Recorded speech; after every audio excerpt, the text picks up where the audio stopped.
Thanks, everybody, for joining us. It's a particularly busy time for all of us. And Louise, once again, congratulations on bringing such an esteemed group of people together to discuss such timely issues.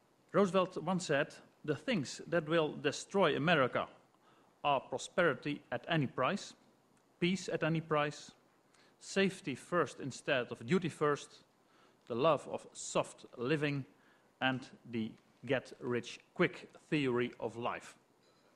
These are wise words.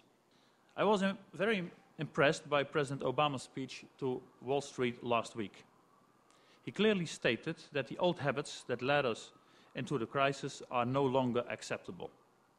That's one of the reasons I'm so confident that at the G20 summit in Pittsburgh, we can take an important step towards the culture change that the financial sector so badly needs. Business as usual is not an option. It is time to put an end to ingrained imbalances and excesses. Stricter supervision, clear regulation, more transparency, better risk management, and greater integrity and morality. That is the path we must follow. When it comes to business and innovation, this has to come from business cultures where it comes from the bottom up, where employees are encouraged to be innovative and come up with suggestions. But the one thing he said just before you came in is that employees are scared today.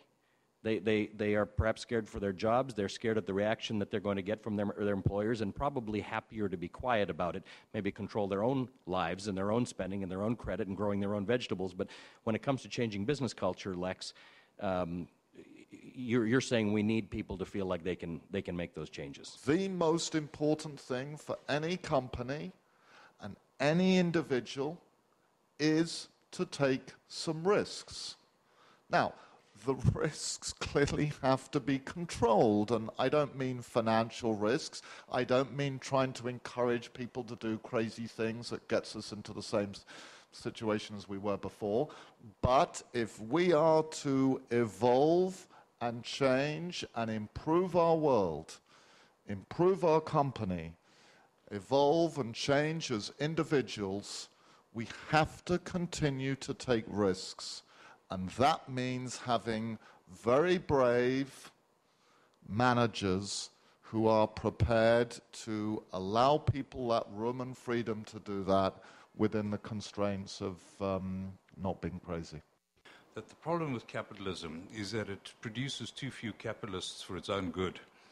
And I think that if one can switch capitalist to entrepreneur, it raises a really interesting issue as to whether the system we have generates entrepreneurs or it generates people who are supposed to be entrepreneurs but actually don't behave entrepreneurially. And presumably a genuine entrepreneur is somebody who is able to tread a path that's in between those two, that is sufficiently interested in taking risks as to try new things, sufficiently cautious that he doesn't have a short-term view. I think we have to go back to what our parents used to tell us. Was it about humility? Was it about generosity? Was it about listening?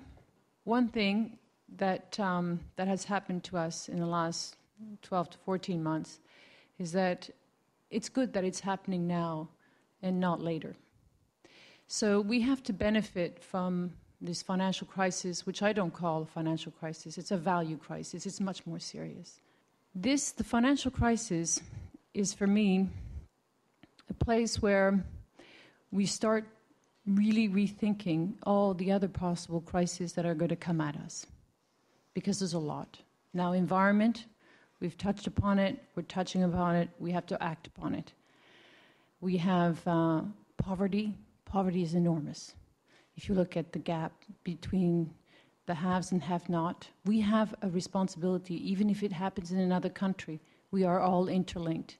We saw it with the financial crisis. We have to empower the G20 and global agencies and work together towards a new world that's going to be a great world that we're going to be proud of giving to our children.